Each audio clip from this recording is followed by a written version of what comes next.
मैं LCD वाले वीरां नूं बेनती करदा कि ਉਹ किरपा करके सारी संगत के सन्मुख अमृतपाल सिंह दुबई तो उन्होंने सन्मुख करन। सरदार अमृतपाल सिंह जी। वाहिगुरू जी की फतेह।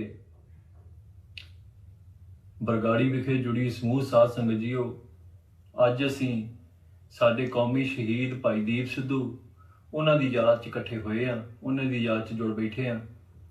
मेरे वालों दास अमृतपाल सिंह वालों एक बार फिर फतेह प्रवान करनी। वाहिगुरू जी का खालसा, वाहिगुरू जी की फतेह। दीप सिद्धू बाई दे जान दा जिहड़ा घाटा है वो कौम नूं, परिवार नूं, पंजाब नूं वो कदे भी पूरिया नहीं जा सकता।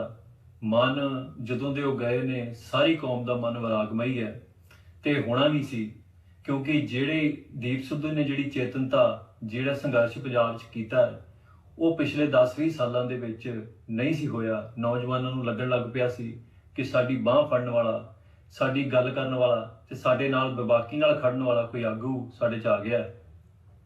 पर परमात्मा नूं जो मंजूर सी अचनचेत उन्हां दा तुर जाना, जिथे कौम लई एडा वड्डा धक्का सी उत्थे ही साडे अगे भी सवाल खड़ा हो गया कि बाई दीप सिद्धू नूं असीं अपने मनां च जिउंदे किवें रखना है। उन्हां दी याद नूं, उन्हां दे संघर्ष नूं, उन्हां दे सिद्धांत नूं किवें असीं अगे लैके जाना है। सो वैरागमई होना एक बहुत पवित्र जज्बा है, पर नाल दी नाल सानू ये समझना चाहिए है कि बाई दीप नूं असीं अपने मनां च जिउंदे रखना है ते सानू अपने जीवन दे विच बड़े सूखम ते बड़े वड्डे बदलाव करने पैणगे। सानू उसे तरीके नाल पंजाब दी पीड़ नूं समझना पवेगा जिवें बाई दीप सिद्धू पंजाब दी इस दर्द नूं समझदा सी, जिवें वो पंजाब दी इस पीड़ नूं महसूस करदा सी, जिवें उस पंजाब सिखां दे नाल होए धक्किआं दे खिलाफ गल करदा सी, जिवें उन्हें बिना डरे बिना चुके पंजाब दी हक्कां दी गल कीती, उसे तरीके नाल सानू भी ਇਹ ਜਿਹੜੀ ਬਬਾਕੀ ਦੇ ਨਾਲ ਬਿਨਾਂ ਡਰੇ ਬਿਨਾਂ ਝੁਕੇ ਇਸ ਹਕੂਮਤ ਵੱਲੋਂ ਕੀਤੇ ਜਾ ਰਹੇ ਜ਼ੁਲਮਾਂ ਦੇ ਖਿਲਾਫ ਆਵਾਜ਼ ਚੁੱਕਣੀ ਚਾਹੀਦੀ ਹੈ। ਉਹਨਾਂ ਵੱਲੋਂ ਬਣਾਈ ਜਥੇਬੰਦੀ ਵਾਰਸ ਪੰਜਾਬ ਦੇ ਉਹ ਜਥੇਬੰਦੀ ਦਾ ਮਕਸਦ ਸਮਾਜਿਕ ਢਾਂਚਿਆਂ 'ਚ ਜਿਹੜੀਆਂ ਕਮੀਆਂ ਆ ਚੁੱਕੀਆਂ ਨੇ ਪਿਛਲੇ 150 ਸਾਲ ਦੀ ਗੁਲਾਮੀ ਕਰਕੇ, ਜਦੋਂ 1849 ਤੋਂ ਬਾਅਦ ਗੋਰਿਆਂ ਦਾ ਕਬਜ਼ਾ ਪੰਜਾਬ ਤੇ ਹੁੰਦਾ ਹੈ, ਉਸ ਤੋਂ ਬਾਅਦ 1947 ਦੇ ਵਿੱਚ ਹਿੰਦ ਹਕੂਮਤ ਦਾ ਕਬਜ਼ਾ ਪੰਜਾਬ ਤੇ ਹੋ ਜਾਂਦਾ ਹੈ ਤੇ ਪੰਜਾਬ ਨੂੰ ਕਦੇ ਵੀ ਆਜ਼ਾਦੀ ਨਹੀਂ ਮਿਲੀ, ਕਦੇ ਵੀ ਖੁਦਮੁਖਤਿਆਰੀ ਨਹੀਂ ਮਿਲੀ, ਪੰਜਾਬ ਨੂੰ ਆਪਣੇ ਫੈਸਲੇ ਕਰਨ ਦਾ ਅਧਿਕਾਰ ਕਦੇ ਵੀ ਨਹੀਂ ਮਿਲਿਆ। ਸੋ ਇਹ ਜਿਹੜੀ 150 ਸਾਲ ਦੀ ਗੁਲਾਮੀ ਹੈ ਉਹਦੇ ਖਿਲਾਫ ਉਹਨਾਂ ਨੇ ਜਿਹੜੀ ਜੰਗ ਵਿੱਢਣ ਵਾਸਤੇ ਸਮਾਜ ਦਾ ਢਾਂਚਾ ਜਿਹੜਾ ਇਸ ਗੁਲਾਮੀ ਦੇ ਨਾਲ ਪ੍ਰਭਾਵਿਤ ਹੋਇਆ ਹੈ, ਇੰਬੈਲੈਂਸ ਹੋ ਗਿਆ, ਉਹਨੂੰ ਠੀਕ ਕਰਨ ਵਾਸਤੇ ਇੱਕ ਜਥੇਬੰਦੀ ਨਿਯੁਕਤ ਕੀਤੀ ਸੀ, ਜਥੇਬੰਦੀ ਬਣਾਈ ਸੀ, ਜਿਸ ਦਾ ਮਕਸਦ डायरैक्ट इलैक्टोरल पॉलिटिक्स ना जाके भी पंजाब की जिहड़ी एक राजसी ताकत है उन्होंने मजबूत करना है, समाजिक ढांचे सुधारना है, सिक्ख्या ढांचे सुधारना है, मैडिकल बोर्ड इस्टैबलिश करना है, अपना लीगल विंग तैयार करने ने, पंचायती ढांचे खड़े करने ने, पिंड पिंड खुद मुख्तियार का नारा देना सी। उन्हों का बेवकती तुर जाण दा घाटा तो बेशक कदे पूरा नहीं जा सकता, पर फिर भी जे उन्हों की याद नूं आपां जिउंदे रखना है तो अपना ये धर्म है, अपना मकसद इहो ही है कि असी जिहड़ा उन्हां दा मकसद है इस जथेबंदी वालों तोरिया गया उस दे नाल जुड़ के ते इस नूं पूरा करिए। जिहड़ी धरती ते अज आपां खड़े हां बरगाड़ी, इत्थे 2015 दे विच गुरु ग्रंथ साहिब महाराज दी बेअदबी हुई सी, जिस तो बाद कौम ने बहुत वड्डा रोह जिहड़ा प्रगट कीता है। कौम ने उस तो बाद ते उस तो पहलां भी होईयां बेअदबी दीयां गुहारां इंसाफ वास्ते हिंदुस्तानी हुकूमत अगे लाईयां ने, पर ना तो हिंदुस्तान की हुकूमत ने कदे इंसाफ देना है तो ना सानू कोई आस रखनी चाहिए है। फिर भी कौम का इकट्ठे होना तो कौम का इस चीज़ से रोस जताना जिहड़ा है वो जायज़ है, क्योंकि असी लंबे समय तो जिहड़ी गुलामी भोग रहे हैं वो जो सानू कोई रस्ता नज़र नहीं आता। जो पिछे जे दरबार साहब बेअदबी करन वाले बंदे का सौदा लगा तो कौम के बड़े नामवर जिहड़े आगू सी वो चुप कर गए, पर साडे दीप सिद्धू वीर सी उन्होंने बड़ी बेबाकी नाल 10-15 मिनटां 'ਚ ये बयान दिता कि सानू जिहड़ा भी दरबार साहब के उत्ते इदां चढ़ के आउंदा उहदा सौदा लाउणा चाहीदा, असीं इस गल दे हक 'च हां। सो मैं इहो गल कहनी चाहुंदा कि जिहड़ा इंसाफ है वो कौम खुद मुख्तियार होकर आप करे, गुरु साहब की ताबिया त्यार बर त्यार सिंह रहन, तां जो इन्हां हमलिਆਂ ਨੂੰ ਪਹਿਲਾਂ रोकिया जाए तो फिर जिहड़ी इंसाफ की गल है वो भी खालसा जदों जिथे जोर पवे उहनूं करना चाहिए है। उस तो बाद मैं जिहड़ी गल है वो अपनी हुण समेटनी है ਤੇ ਉਸ ਤੋਂ ਪਹਿਲਾਂ ਮੈਂ ਇਹ ਗੱਲ ਕਰਨੀ ਚਾਹੁੰਦਾ ਹਾਂ ਵੀ ਜਥੇਬੰਦੀ ਨੇ ਜਿਹੜਾ ਦੀਪ ਸਿੱਧੂ ਬਾਈ ਦੇ ਜਾਣ ਤੋਂ ਬਾਅਦ ਚ ਇੱਕ ਤੇ ਖਲਾਅ ਪੈਦਾ ਹੋ ਗਿਆ ਸੀ ਵੀ ਕੌਣ ਜਥੇਬੰਦੀ ਦੀ ਅਗਵਾਈ ਕਰੂਗਾ। ਕਾਫੀ ਸਾਡੀ ਜਥੇਬੰਦੀ ਦੇ ਅੰਦਰੂਨੀ ਵਿਚਾਰ ਹੋਈ, ਅਸੀਂ ਮਾਹਰਾਂ ਦੇ ਨਾਲ, ਕੌਮ ਦੇ ਵੱਡੇ ਆਗੂਆਂ ਦੇ ਨਾਲ ਇਹ ਸਲਾਹ ਮਸ਼ਵਰਾ ਕੀਤਾ ਤੇ ਉਸ ਤੋਂ ਬਾਅਦ ਜਥੇਬੰਦੀ ਦੇ ਜਿਹੜੇ ਮੋਹਤਵਾਰ ਸਿੰਘ ਨੇ ਉਹਨਾਂ ਨੇ ਫੈਸਲਾ ਕੀਤਾ ਤੇ ਦਾਸ ਅੰਮ੍ਰਿਤਪਾਲ ਸਿੰਘ ਨੂੰ ਇਹ ਸੇਵਾ ਬਖਸ਼ੀ। ਬੇਸ਼ੱਕ ਮੈਂ ਅੱਜ ਸਰੀਰਕ ਰੂਪ 'ਚ ਤੁਹਾਡੇ 'ਚ ਮੌਜੂਦ ਨਹੀਂ, ਪਰ ਫਿਰ ਵੀ ਇਹ ਸੇਵਾ ਦਾ ਜਿਹੜਾ ਮਾਣ ਹੈ ਉਹਨਾਂ ਮੈਨੂੰ ਬਖਸ਼ਿਆ ਹੈ, ਉਸ ਲਈ ਮੈਂ ਤਹਿ ਦਿਲੋਂ ਧੰਨਵਾਦੀ ਹਾਂ ਸਭ ਦਾ। ਹਾਲਾਂਕਿ ਮੈਂ ਸੇਵਾ ਦੇ ਬਿਲਕੁਲ ਲਾਇਕ ਨਹੀਂ ਹਾਂ, ਪਰ ਫਿਰ ਵੀ ਜਿਹੜੀ ਸੇਵਾ ਸਤਿਗੁਰ ਸੱਚੇ ਪਾਤਸ਼ਾਹ ਨੇ ਬਖਸ਼ੀ ਹੈ, ਸੰਗਤ ਨੇ ਬਖਸ਼ੀ ਹੈ, ਉਸ ਨੂੰ ਮੈਂ ਤਨਦੇਹੀ ਨਾਲ ਨਿਭਾਉਣ ਦੀ ਕੋਸ਼ਿਸ਼ ਕਰੂੰਗਾ। ਸਰਦਾਰ ਮਾਨ ਇੱਥੇ ਆਏ ਨੇ, ਇਹਨਾਂ ਨੇ ਆਪਣਾ ਆਸ਼ੀਰਵਾਦ ਵੀ ਦਿੱਤਾ ਹੈ ਤੇ ਇਹਨਾਂ ਨੇ ਥਾਪੜਾ ਵੀ ਦਿੱਤਾ ਹੈ। ਇਸ ਨਾਲ ਜਿਹੜੀ ਮੇਰੀ ਜ਼ਿੰਮੇਵਾਰੀ ਹੈ ਉਹ ਵੀ ਵੱਧ ਜਾਂਦੀ ਹੈ, ਇਸ ਨਾਲ ਸਾਡਾ ਸੰਘਰਸ਼ ਕਰਨ ਦਾ ਜਜ਼ਬਾ ਵੀ ਵੱਧ ਜਾਂਦਾ ਹੈ। ਸੋ ਆਉਣ ਵਾਲੇ ਸਮੇਂ ਦੇ ਵਿੱਚ ਜਿਵੇਂ ਸਰਦਾਰ ਮਾਨ ਦੇ ਨਾਲ ਚੱਲ ਕੇ ਸਾਡੇ ਭਾਈ ਦੀਪ ਸਿੱਧੂ ਨੇ ਉਹ ਇਲੈਕਸ਼ਨ ਕੈਂਪੇਨ ਕੀਤੀ, ਲੋਕਾਂ ਨੂੰ ਚੇਤਨ ਕੀਤਾ, ਲੋਕਾਂ ਨੂੰ ਅਹਿਸਾਸ ਕਰਾਇਆ ਕਿ ਜੇ ਤੁਸੀਂ ਗੁਲਾਮੀ ਤੋਂ ਆਜ਼ਾਦੀ ਪਾਉਣੀ ਹੈ ਤੇ ਸਾਡੇ ਜਿਹੜੇ ਬੁੱਢੇ ਜਰਨੈਲ ਨੇ ਇਹਨਾਂ ਦੀ ਕਦਰ ਕਰਨੀ ਸਿੱਖੀਏ। ਉਸੇ ਤਰੀਕੇ ਨਾਲ ਜਥੇਬੰਦੀ ਭਵਿੱਖ ਦੇ ਵਿੱਚ ਵੀ ਇਹਨਾਂ ਦੇ ਨਾਲ ਚੱਲੇਗੀ, ਇਹਨਾਂ ਦੀ ਅਗਵਾਈ 'ਚ ਵੀ ਚੱਲੇਗੀ। ਇਹਨਾਂ ਕੋਲ ਸਲਾਹ ਮਸ਼ਵਰਾ ਲੈ ਕੇ ਅਸੀਂ ਕੰਮ ਕਰਾਂਗੇ। ਅਸੀਂ ਹਰ ਉਸ ਜਥੇਬੰਦੀ ਦੇ ਨਾਲ ਤੁਰਨ ਨੂੰ ਤਿਆਰ ਹਾਂ ਜਿਹੜੀ ਜਥੇਬੰਦੀ ਪੰਜਾਬ ਦੀ ਚੜ੍ਹਦੀ ਕਲਾ, ਪੰਜਾਬ ਦੀ ਆਜ਼ਾਦੀ ਦੀ ਗੱਲ ਕਰਦੀ ਹੈ। ਸਾਡਾ ਮਕਸਦ ਕੋਅਲੀਸ਼ਨ ਬਿਲਡ ਕਰਕੇ ਪੰਜਾਬ ਤੇ ਹੋ ਰਹੇ ਸੂਖਮ ਤੇ ਵੱਡੇ ਹਮਲਿਆਂ ਦਾ ਵਿਰੋਧ ਕਰਨਾ ਹੈ। ਸੋ ਮੇਰੀ ਬੇਨਤੀ ਸਾਰੀ ਸੰਗਤ ਨੂੰ ਇਹੋ ਹੀ ਹੈ ਕਿ ਅਸੀਂ ਸਰਦਾਰ ਮਾਨ ਜੀ ਦਾ ਇਹ ਸਾਥ ਦਈਏ। ਅਸੀਂ ਇਹ ਜਿਹੜੇ ਬਾਹਰੋਂ ਸਾਡੇ ਤੇ ਆਣ ਕੇ ਬੰਦੇ ਥੋਪੇ ਜਾਂਦੇ ਨੇ ਇਹਨਾਂ ਦਾ ਵਿਰੋਧ ਕਰੀਏ। ਸੋ ਇਹ ਪੰਥਕ ਧਿਰਾਂ ਨੂੰ ਮਜ਼ਬੂਤ ਕਰੀਏ, ਏਕਤਾ ਬਣਾਈਏ, ਜੋ ਆਪਣੀ ਆਪਸੀ ਰੰਜਿਸ਼ਾਂ ਨੇ ਉਹਨਾਂ ਨੂੰ ਘਟਾਉਣ ਦਾ ਯਤਨ ਕਰੀਏ ਤਾਂ ਜੋ ਕੌਮ ਇੱਕ ਝੰਡੇ ਥੱਲੇ ਇਕੱਠੀ ਹੋ ਕੇ ਤੇ ਆਜ਼ਾਦੀ ਦੇ ਸੰਘਰਸ਼ ਵੱਲ ਨੂੰ ਵੱਧ ਸਕੇ। ਇਹੋ ਹੀ ਸਾਡੇ ਪਿਆਰੇ ਵੀਰ, ਕੌਮੀ ਸ਼ਹੀਦ, ਕੌਮੀ ਯੋਧੇ ਭਾਈ ਦੀਪ ਸਿੱਧੂ ਨੂੰ ਸੱਚੀ ਸ਼ਰਧਾਂਜਲੀ ਹੋਵੇਗੀ। ਤੇ ਇਹੋ ਹੀ ਇੰਨੀਆਂ ਕੁ ਬੇਨਤੀਆਂ ਦੇ ਨਾਲ ਮੈਂ ਖਿਮਾ ਦਾ ਜਾਚਕ ਆਪ ਜੀ ਤੋਂ ਵਿਦਾ ਲੈਣਾ। ਵਾਹਿਗੁਰੂ ਜੀ ਕਾ ਖਾਲਸਾ, ਵਾਹਿਗੁਰੂ ਜੀ ਕੀ ਫਤਿਹ।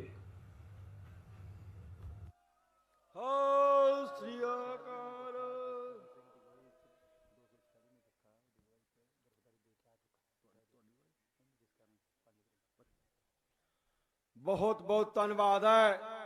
ਗੁਰੂ ਗ੍ਰੰਥ ਸਾਹਿਬ ਜੀ ਦੇ ਤਾਬਿਆ ਬੈਠ ਕੇ ਸੰਗਤ ਨੇ ਹਜ਼ਾਰਾਂ ਮੀਲ ਦੂਰ ਆਪਣੇ ਛੋਟੇ ਭਰਾ ਦਾ, ਜਿਹਨੂੰ ਕਿ ਮੁਖੀ ਥਾਪਿਆ ਗਿਆ ਵਾਰਿਸ ਪੰਜਾਬ ਦੇ ਜਥੇਬੰਦੀ ਦਾ, ਉਹਦੇ ਵਿਚਾਰ ਸਾਂਝੇ ਕੀਤੇ ਨੇ। ਆਲਾ ਕਿਸਮ ਦੇ ਵਿਚਾਰ ਤੇ ਮਾਨ ਸਾਹਿਬ ਬਾਰੇ ਜੋ ਉਹਨਾਂ ਨੇ ਕਿਹਾ ਉਹ ਆਪ ਜੀ ਨੇ ਸੁਣ ਲਿਆ।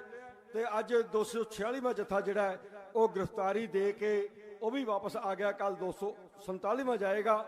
ਮੇਰੇ ਤੋਂ ਬੋਲਦਾ ਕੋਈ ਭੁੱਲ ਚੁੱਕ ਹੋਏ ਤਾਂ ਖਿਮਾ ਕਰਨਾ। ਹੁਣ ਮੈਂ ਬੇਨਤੀ ਕਰਦਾ ਸਾਰੀ ਸੰਗਤ ਵੱਲੋਂ ਹੱਥ ਜੋੜ ਕੇ ਸਰਦਾਰ ਸਿਮਰਨਜੀਤ ਸਿੰਘ ਜੀ ਮਾਨ ਸਾਹਿਬ ਨੂੰ, ਜਿਹੜੇ ਹੁਣ ਕੱਲੀ ਪਾਰਟੀ ਦੇ ਨਹੀਂ ਸਾਰੀ ਕੌਮ ਦੇ ਜਥੇਦਾਰ ਨੇ, ਇੰਨੇ ਸਿਆਣੇ ਲੋਕਾਂ ਨੇ ਤੁਹਾਡੇ ਸਾਹਮਣੇ ਵੀਡੀਓਜ਼ ਤੁਹਾਡੇ ਕੋਲ ਨੇ, ਤੁਹਾਡੇ ਹੱਥਾਂ 'ਚ ਨੇ, ਸਪਸ਼ਟ ਰੂਪ 'ਚ ਦੱਸਤਾ ਕਿ ਅੱਜ ਪੰਜਾਬ ਦੀ ਕਮਾਂਡ ਸਾਂਭਣ ਦੀ ਸਮਰੱਥਾ 40 ਸਾਲ ਤੋਂ ਕੌਣ ਸੰਭੀ ਆਉਂਦਾ। ਮੈਂ ਸਰਦਾਰ ਸਿਮਰਨਜੀਤ ਸਿੰਘ ਜੀ ਮਾਨ ਸਾਹਿਬ ਨੂੰ ਬੇਨਤੀ ਕਰਾਂਗਾ ਕਿ ਉਹ ਸੰਗਤ ਨਾਲ ਆ ਕੇ ਆਪਣੇ ਸਮੁੱਚੇ ਵਿਚਾਰ ਸਾਂਝੇ ਕਰਨ। ਸਰਦਾਰ ਸਿਮਰਨਜੀਤ ਸਿੰਘ ਜੀ ਮਾਨ।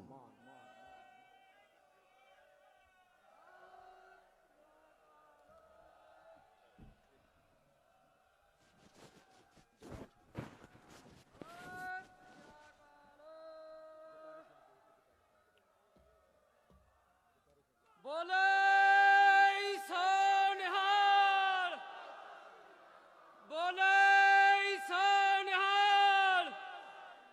ਸੰਤ ਜਰਨੈਲ ਸਿੰਘ ਜੀ ਖਾਲਸਾ ਪਿੰਡਰਾਂ ਵਾਲੇ, ਸੰਤ ਜਰਨੈਲ ਸਿੰਘ ਜੀ ਖਾਲਸਾ ਪਿੰਡਰਾਂ ਵਾਲੇ। ਖਾਲਸਤਾਨ, ਖਾਲਸਤਾਨ, ਖਾਲਸਤਾਨ। ਬੋਲੇ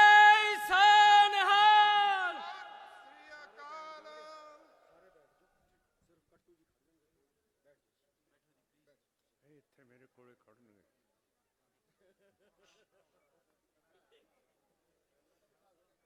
ਸਤਿਕਾਰਯੋਗ ਸਾਧ ਸੰਗਤ ਜੀ, ਨਿਮਰਤਾ ਸਹਿਤ ਆਪ ਨੂੰ ਫਤਿਹ ਅਰਜ਼ ਕਰਦੇ। ਵਾਹਿਗੁਰੂ ਜੀ ਕਾ ਖਾਲਸਾ, ਵਾਹਿਗੁਰੂ ਜੀ ਕੀ ਫਤਿਹ। ਅੱਜ ਸਾਡੀ ਕੌਮ ਦੇ ਲਈ ਬਹੁਤ ਜ਼ਿਆਦਾ ਮਹੱਤਵ ਰੱਖਦਾ ਹੈ। ਜਿਹੜੀ ਕੌਮ ਨੌਜਵਾਨਾਂ ਦੀ ਤੇ ਸਾਰੀ ਕੌਮ ਇੱਥੇ ਆਈ ਹੈ ਤੇ ਸਰਦਾਰ ਦੀਪ ਸਿੰਘ ਸਿੱਧੂ ਦੀ ਜਥੇਬੰਦੀ ਵਾਰਿਸ ਪੰਜਾਬ ਦੇ ਉਹ ਵੀ ਇੱਥੇ ਅੱਜ ਹਾਜ਼ਰ ਹੋਏ ਹੈ। ਉਹਨਾਂ ਦੇ ਪ੍ਰਧਾਨ ਸਾਹਿਬ ਸਰਦਾਰ ਅੰਮ੍ਰਿਤਪਾਲ ਸਿੰਘ ਨੂੰ ਤੁਸੀਂ ਸੁਣਿਆ। ਉਹਦੇ ਨਾਲ ਡਾਕਟਰ ਸੁਖਪ੍ਰੀਤ ਸਿੰਘ ਨੂੰ ਵੀ ਸੁਣਿਆ, ਸਰਦਾਰ ਕਲਸੀ ਸਾਹਿਬ ਨੂੰ ਵੀ ਸੁਣਿਆ ਤੇ ਸਰਦਾਰ ਗੁਰਜੀਤ ਸਿੰਘ ਨੂੰ ਵੀ ਤੁਸੀਂ ਸਾਰਿਆਂ ਨੇ ਸੁਣਿਆ ਕਿ ਉਹਨਾਂ ਦੇ ਦਿਲਾਂ ਦੇ ਵਿੱਚ ਕਿਹੜੇ ਕਿਹੜੇ ਬਲਬਲੇ ਹੈ ਜਿਸ ਦੇ ਨਾਲ ਹੁਣ ਆਜ਼ਾਦੀ ਵੱਲ ਅਸੀਂ ਅੱਗੇ ਵਧਾਂਗੇ, ਪਿੱਛੇ ਨਹੀਂ ਜਾਵਾਂਗੇ। ਇਹ ਅੱਜ ਕੌਮ ਨੇ ਫੈਸਲੇ ਕੀਤੇ ਹੈ ਤੇ ਇਹੀ ਫੈਸਲੇ ਹੁਣ ਲਾਗੂ ਹੋਣਗੇ। ਅੱਜ ਅਸੀਂ 246 ਦਿਨ ਹੋ ਗਏ ਹੈ ਮੋਰਚਾ ਬਰਗਾੜੀ ਦਾ ਲੱਗਿਆ ਹੋਇਆ, ਜਿੱਥੇ 2015 ਦੇ ਵਿੱਚ ਬਾਦਲ ਸਰਕਾਰ ਨੇ ਸਰਸੇ ਸਾਧ ਦੇ ਨਾਲ ਰਲ ਕੇ ਸਾਡੇ ਗੁਰੂ ਗ੍ਰੰਥ ਸਾਹਿਬ ਦੀ ਬੇਅਦਬੀ ਕੀਤੀ ਸੀ। ਬਹੁਤ ਸਾਡੀ ਕੌਮ ਨੂੰ ਦੁੱਖ ਹੋਇਆ, ਪਰ ਕਿਉਂ ਕਰਕੇ ਅੱਜ ਅਸੀਂ ਇਕੱਲੇ ਹਾਂ। ਸਾਡੇ ਨਾਲ ਕੋਈ ਖੜਨ ਨੂੰ ਤਿਆਰ ਨਹੀਂ ਰਿਹਾ, ਪਰ ਜੋ ਅੱਜ ਤੁਸੀਂ ਜਜ਼ਬਾ ਦਿਖਾਇਆ, ਅੱਜ ਸਾਰੇ ਜਹਾਨ ਨੂੰ ਪਤਾ ਹੋਣਾ ਚਾਹੀਦਾ ਕਿ ਸਿੱਖ ਕੌਮ ਅੱਜ ਆਜ਼ਾਦੀ ਦੇ ਰੁੱਖ ਤੇ ਆ ਗਈ ਹੈ ਔਰ ਇਹ ਪਿੱਛੇ ਹਟਣ ਦੇ ਲਈ ਤਿਆਰ ਨਹੀਂ ਹੈ। ਬਹੁਤ ਵੱਡਾ ਦਿਨ ਹੈ, ਗੁਰੂ ਮਹਾਰਾਜ ਦੀ ਬੇਅਦਬੀ ਹੋਈ ਹੈ, ਕੌਮ ਇਕੱਠੀ ਹੋਈ ਹੈ। ਨਾਲ ਦੇ ਪਿੰਡ ਬੇਬਲ ਦੇ ਵਿੱਚ 2 ਸਿੱਖ ਸ਼ਹੀਦ ਹੋਏ ਹੈ। ਕੋਟਕਪੂਰੇ ਦੇ ਵਿੱਚ ਸਿੰਘਾਂ ਦੇ ਉੱਤੇ ਗੋਲੀ ਤੇ ਲਾਠੀ ਚਾਰਜ ਹੋਏ ਹੈ, ਪਰ ਹਕੂਮਤ ਨੇ ਸਿੱਖ ਕੌਮ ਨੂੰ ਇਨਸਾਫ ਨਹੀਂ ਦਿੱਤਾ। ਹਾਈ ਕੋਰਟ ਦੇ ਜੱਜ ਸ਼ੇਖਵਾਤ, ਸਾਗਵਾਨ, ਬਜਾਜ, ਇਹਨਾਂ ਨੇ ਜਿਹੜੀ ਤਫਤੀਸ਼ ਹੋ ਰਹੀ ਸੀ ਮਹਾਰਾਜ ਦੀ ਬੇਅਦਬੀ ਦੀ, ਉਹਦੇ ਉੱਤੇ ਰੋਕ ਲਾਤੀ ਹੈ। ਜੇ ਸਾਧ ਸੰਗਤ ਜੀ ਅਸੀਂ ਆਜ਼ਾਦ ਹੋਈਏ ਤਾਂ ਤੁਸੀਂ ਆਪਣੇ ਦਿਲਾਂ ਤੋਂ ਪੁੱਛੋ ਕਿ ਗੁਰੂ ਗ੍ਰੰਥ ਸਾਹਿਬ ਦੀ ਬੇਅਦਬੀ ਹੋਈ ਹੋਵੇ ਤੇ ਕੋਈ ਹਾਈ ਕੋਰਟ ਉਸ ਦੀ ਤਫਤੀਸ਼ ਦੇ ਉੱਤੇ ਪਾਬੰਦੀ ਲਾ ਦੇ ਤੇ ਫਿਰ ਸਿੱਖ ਕੌਮ ਆਜ਼ਾਦ ਹੈ ਕਿ ਗੁਲਾਮ ਹੈ। ਇਹ ਫੈਸਲਾ ਅੱਜ ਤੁਸੀਂ ਬਰਗਾੜੀ ਦੇ ਮੈਦਾਨ ਦੇ ਵਿੱਚ ਕੀਤਾ। ਜਿਹੜੇ ਸਰਦਾਰ ਦੀਪ ਸਿੰਘ ਸਿੱਧੂ ਨੂੰ ਸ਼ਹੀਦ ਕੀਤਾ ਗਿਆ, ਇਹਦੇ ਬਾਰੇ ਮੇਰੇ ਨਾਲ ਗੱਲਾਂ ਕੀਤੀਆਂ ਸਰਦਾਰ ਸਿੱਧੂ ਨੇ। ਉਹਨਾਂ ਨੇ ਦੱਸਿਆ ਦਿੱਲੀ ਦੇ ਵਿੱਚ 3 ਦਿਨ ਮੈਨੂੰ ਭੁੱਖਾ ਧਿਆਇਆ ਰੱਖਿਆ ਗਿਆ, ਮੈਨੂੰ ਸੌਣ ਨਹੀਂ ਦਿੱਤਾ।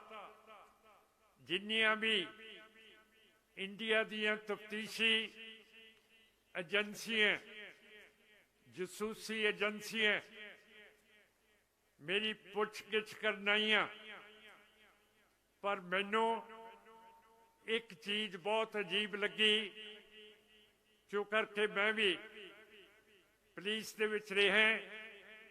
ਜਦੋਂ ਉਹਨਾਂ ਨੇ ਦੱਸਿਆ ਕਿ ਦਿੱਲੀ ਦਾ ਡੀਜੀਪੀ ਡਾਇਰੈਕਟਰ ਜਨਰਲ ਪੁਲਿਸ ਉਹ ਵੀ ਉਹਨਾਂ ਦੀ ਪੁੱਛਗਿੱਛ ਕਰਨ ਦੇ ਲਈ ਆਇਆ ਸੀ,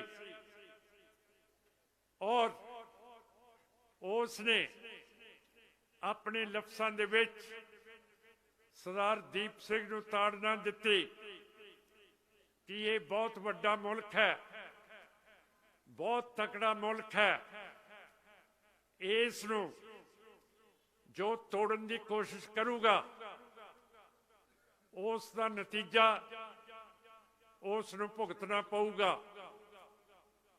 ਸੋ ਨਤੀਜਾ ਹਿੰਦ ਹਕੂਮਤ ਨੇ ਉਸ ਦਾ ਕਰ ਦਿੱਤਾ ਸੀ, ਜਦੋਂ ਇੱਕ ਟਰੱਕ ਦੇ ਨਾਲ ਐਕਸੀਡੈਂਟ ਦਿਖਾਤਾ। ਇਹ ਸਾਨੂੰ ਨਹੀਂ ਦੱਸਿਆ ਕਿ ਇੱਕਦਮ ਟਰੱਕ ਨੇ ਬ੍ਰੇਕਾਂ ਕਿਉਂ ਮਾਰੀਆਂ, ਕਿ ਉਹਦੇ ਅੱਗੇ ਕੋਈ ਆਦਮੀ ਆ ਗਿਆ ਸੀ, ਕੋਈ ਡੰਗਰ ਆ ਗਿਆ ਸੀ, ਕਿਉਂ ਇੱਕਦਮ ਉਸ ਨੇ ਬ੍ਰੇਕ ਮਾਰੀ। ਤੇ ਪਿੱਛੇ ਸਰਦਾਰ ਦੀਪ ਸਿੰਘ ਆਪਣੀ ਗੱਡੀ ਵਿੱਚ ਆ ਰਹੇ ਸੀਗੇ, ਉਹ ਬਹੁਤ ਅੱਛੇ ਡਰਾਈਵਰ ਸੀਗੇ।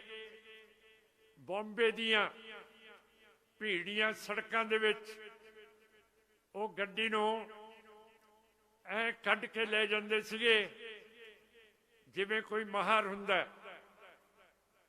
ਫਿਰ ਦੀਪ ਸਿੰਘ ਧੋਖਾ ਨਹੀਂ ਸੀ ਖਾ ਸਕਦਾ ਆਪਣੀ ਡਰਾਈਵਰੀ ਦੇ ਵਿੱਚ। ਟਰੱਕ ਕਹਿੰਦੇ ਆ ਉਹਨਾਂ ਦੀ ਗੱਡੀ ਦੇ ਵਿੱਚ ਵੱਜਿਆ, ਉਹਦੇ ਵਿੱਚ ਕੋਈ ਸਰੀਆ ਨਹੀਂ ਸੀ ਲੱਦਿਆ ਗਿਆ। ਫਿਰ ਸਰਦਾਰ ਦੀਪ ਸਿੰਘ ਦੇ ਮੱਥੇ ਦੇ ਉੱਤੇ ਗੋਲ ਸਰਾਖ ਕਿਉਂ ਸੀ, ਇਸ ਦਾ ਪਤਾ ਅਜੇ ਤੱਕ ਸਾਨੂੰ ਨਾ ਹਰਿਆਣੇ ਦੀ ਸਰਕਾਰ ਨੇ ਨਾ ਇੰਡੀਆ ਦੀ ਸਰਕਾਰ ਨੇ ਸਾਨੂੰ ਦੱਸਿਆ।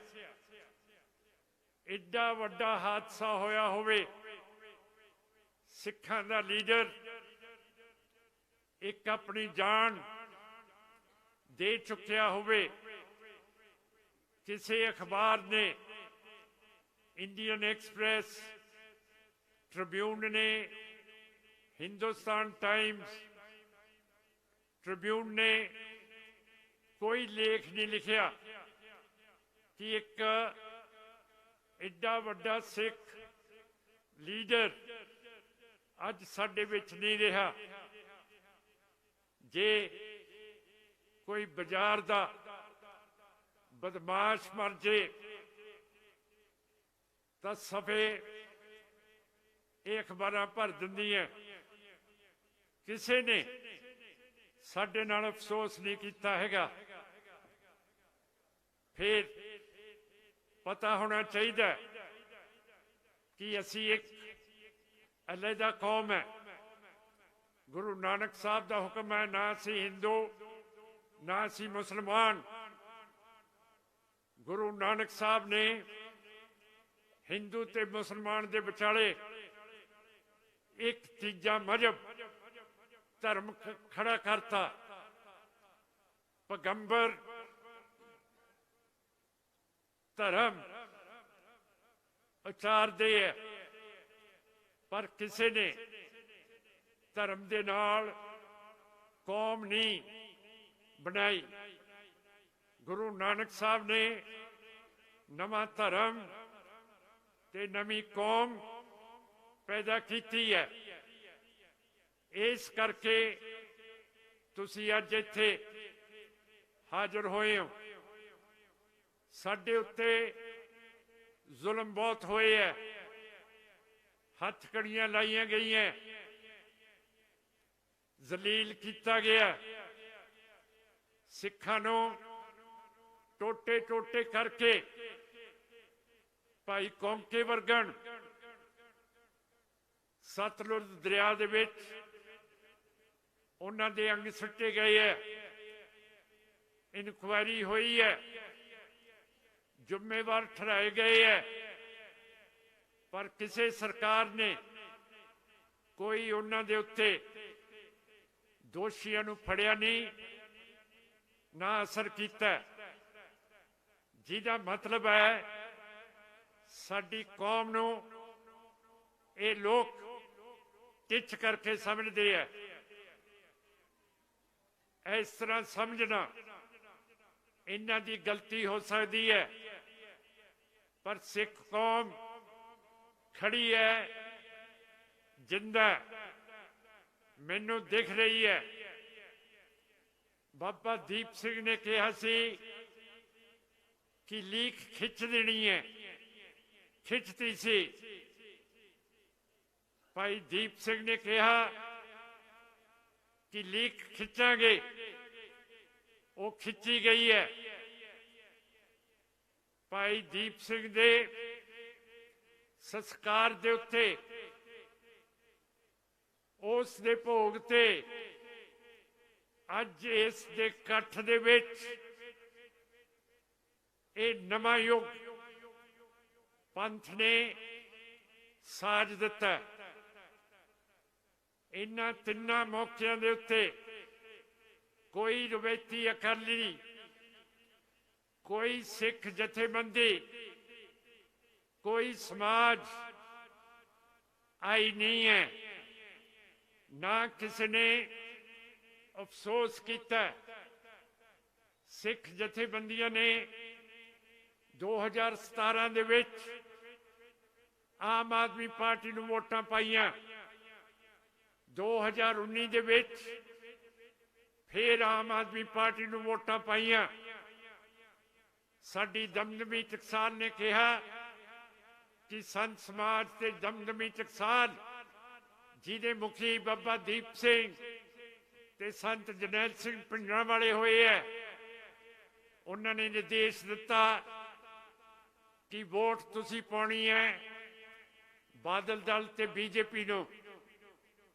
ਜਿਹੜੇ ਦਰਬਾਰ ਸਾਹਿਬ ਦੇ ਹਮਲਾ ਕਰਨ ਵਾਲਿਆਂ ਦੇ ਨਾਲ ਰਲੇ ਹੋਏ ਸੀਗੇ ਔਰ ਰਲ ਕੇ ਹਿੰਦ ਹਕੂਮਤ ਦੇ ਉੱਤੇ, ਦਰਬਾਰ ਸਾਹਿਬ ਦੇ ਉੱਤੇ ਹਮਲੇ ਕਰਵਾਏ।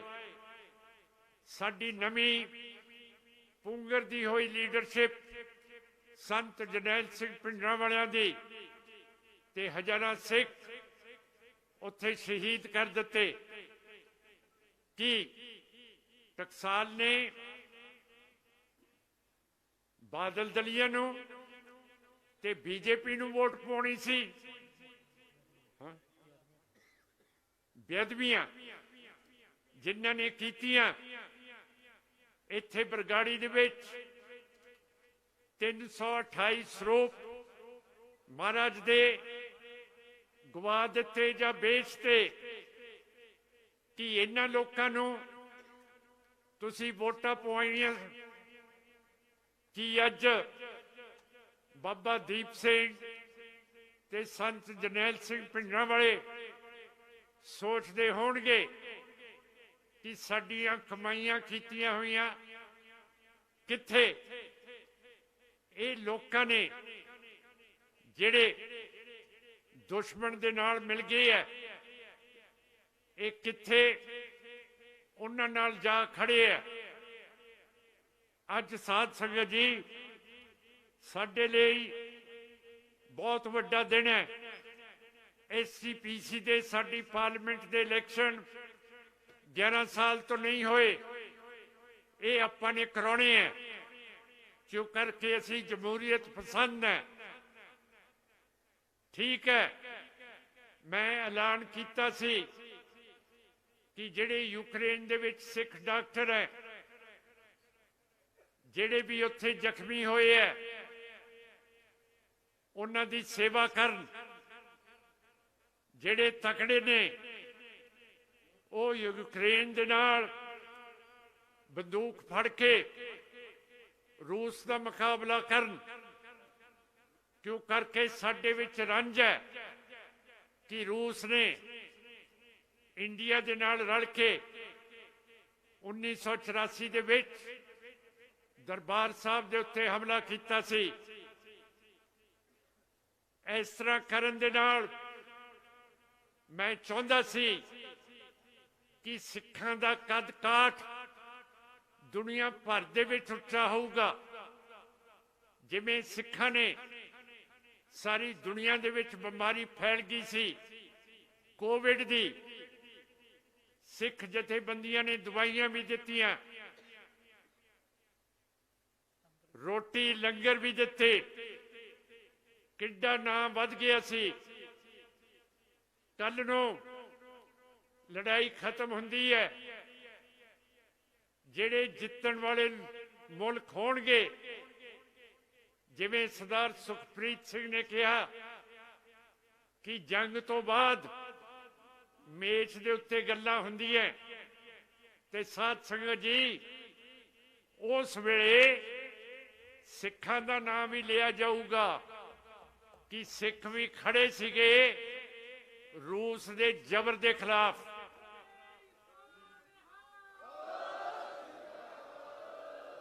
ਬਗੈਰ ਸੋਚ ਤੋਂ ਮੈਂ ਕੋਈ ਬਿਆਨ ਨਹੀਂ ਦਿੱਤਾ। ਹੁਣ ਕੀ ਉਹ ਡਾਕਟਰ ਜੋ ਹਿੰਦੂਤਵਾ ਦੇ ਹੁਕਮ ਨੇ, ਰਵਾਇਤੀ ਅਕਾਲੀਆਂ ਦੇ ਹੁਕਮ ਨੇ, ਕਿ ਉਹ ਸੁਰੱਖਿਅਤ ਨੇ, ਉਹਨਾਂ ਦੇ ਨਾਲ ਕੋਈ ਲੱਗਿਆ? ਜੇ ਕੱਲ ਨੂੰ ਅਮਰੀਕਾ ਦੇ ਰੂਸ ਦੇ ਖਿਲਾਫ ਜੰਗਬੰਦੀ ਯੂਕਰੇਨ ਦੇ ਵਿੱਚ ਆ ਜੇ ਤਾਂ ਉਹੀ ਬਚਾ ਸਕਦੀ ਹੈ ਸਾਡੇ ਸਿੱਖਾਂ ਨੂੰ। ਕੀ ਮਾੜਾ ਕੀਤਾ? ਕਿਉਂ ਐਡੀ ਸੋਚ ਹੈ ਕਿ ਸਿਮਰਨਜੀਤ ਸਿੰਘ ਮਾਨ ਗਲਤ ਬਿਆਨ ਦੇ ਰਿਹਾ? ਨਹੀਂ ਦੇ ਰਿਹਾ, ਕੌਮ ਦੇ ਹਿੱਤ ਦੇ ਵਿੱਚ ਮੈਂ ਦੇ ਰਿਹਾ। ਮੈਂ ਜ਼ਿੰਮੇਵਾਰ ਆਦਮੀ ਹਾਂ। 38 ਸਾਲ ਹੋ ਗਏ ਹੈ ਅਸੀਂ ਜ਼ਬਰ ਚੱਲਿਆ। ਅਸੀਂ ਸੰਤ ਜਰਨੈਲ ਸਿੰਘ ਭਿੰਡਰਾਂਵਾਲਿਆਂ ਦੀ, ਸਿੱਖਾਂ ਦੀ, इन गरीब सिखों को दो पातशाही, ये चीज नो प्रगट किया, पिछे नहीं हटे कि साडे उत्ते कीते है, साडे साथी शहीद हो गए है। जिवें हुण सरदार सिद्धू होया, पर असी पिछे नहीं कदे हटे। अगे दी अगे पार्टी लेके जा रही है। मैं तुहाडा बहुत ऋणी है कि जिवें 1996 दे विच ये रवायती अकालियां ने मोगे दे विच बादल दे वड्डा इजलास बुला के ऐलान करता सी कि अकाली दल हुण पुराना अकाली दल नहीं है, ये पंजाबी पार्टी है। जो भी अकालियां दा विरसा सी 1996 दे विच बादल ते बादल दलियां ने इहदा भोग पाता सी। अज मैनू खुशी है कि जिहड़ी लीक खिंची गई है, जिहड़े सिख कौम दे गरदार ने, जिहड़े आम पार्टी, बीजेपी, बादल दल, कांग्रेस इन्हां नूं वोटां पाउंदे है, वो अज दफा हो गए है।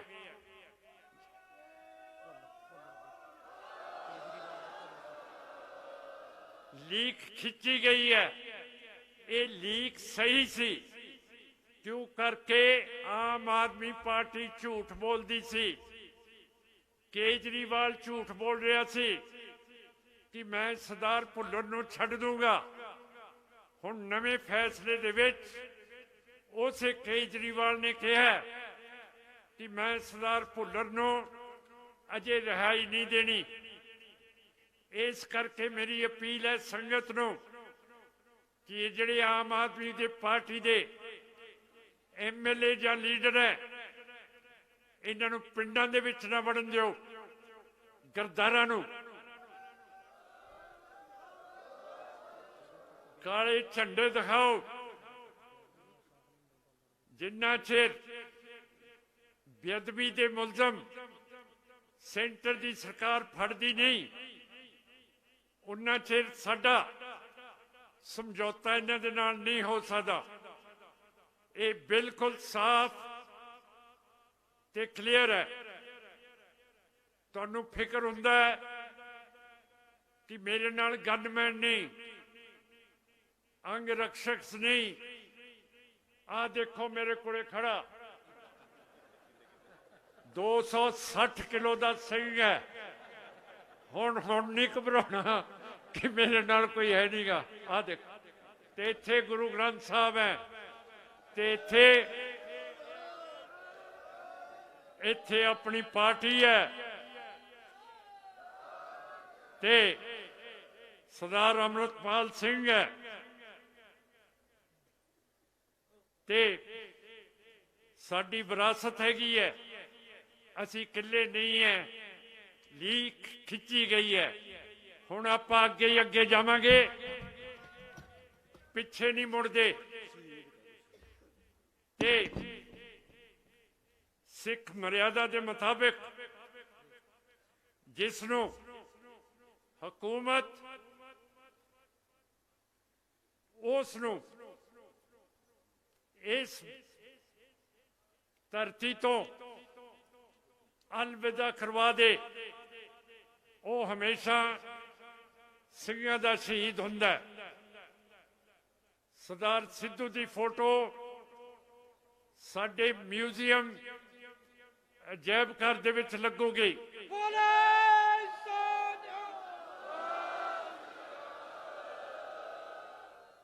ਤੇ ਐਸਜੀਪੀਸੀ ਤੇ ਜਿੰਨੀਆਂ ਵੀ ਸੰਸਥਾਵਾਂ ਹੈਗੀਆਂ ਜਿਹੜੀਆਂ ਕੌਮ ਦੇ ਨਾਲ ਨਹੀਂ ਚੱਲਦੀਆਂ, ਅੱਜ ਪ੍ਰਣ ਕਰ ਲੈਣ ਕਿ ਸਿੱਖਾਂ ਦੇ ਵਿੱਚ ਦਇਆ ਹੁੰਦੀ ਹੈ, ਉਹ ਵਾਪਸ ਆ ਸਕਦੇ ਹੈ। ਪਹਿਲਾਂ ਵੀ ਮਿਸਲਾਂ ਦੇ ਵੇਲੇ ਬਗਾਵਤਾਂ ਹੋਈਆਂ, ਗੁਰੂ ਗੋਬਿੰਦ ਸਿੰਘ ਵੇਲੇ ਵੀ ਬਗਾਵਤ ਹੋਈ ਸੀ, ਸਿੰਘਾਂ ਨੂੰ ਲੰਗਰ ਨਹੀਂ ਸੀ ਮਿਲਿਆ। ਹੁਣ ਦੇਰ ਬਹੁਤ ਹੋ ਗਈ ਹੈ, ਲੰਗਰ ਤਿਆਰ ਨੇ। ਮੈਂ ਹੁਣ ਫਤਿਹ ਅਰਜ਼ ਕਰਦਾ ਤੇ ਬਗਾਵਤ ਕਰਨ ਦੀ ਲੋੜ ਨਹੀਂ, ਲੰਗਰ ਤਿਆਰ ਨੇ।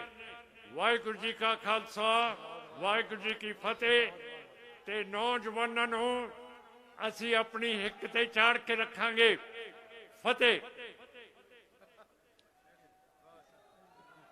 ਬਹੁਤ ਬਹੁਤ ਧੰਨਵਾਦ ਹੈ। ਸੰਗਤ ਦੇ ਚਰਨਾਂ 'ਚ ਬੇਨਤੀ ਹੈ, ਮਰਿਆਦਾ ਮੁਤਾਬਕ ਹੁਣ ਅਰਦਾਸ ਹੋਏਗੀ, ਕੜਾਹ ਪ੍ਰਸ਼ਾਦ ਦੀ ਦੇਗ ਵਰਤੂਗੀ, ਸਾਰਿਆਂ ਨੇ ਹਾਜ਼ਰ ਰਹਿਣਾ।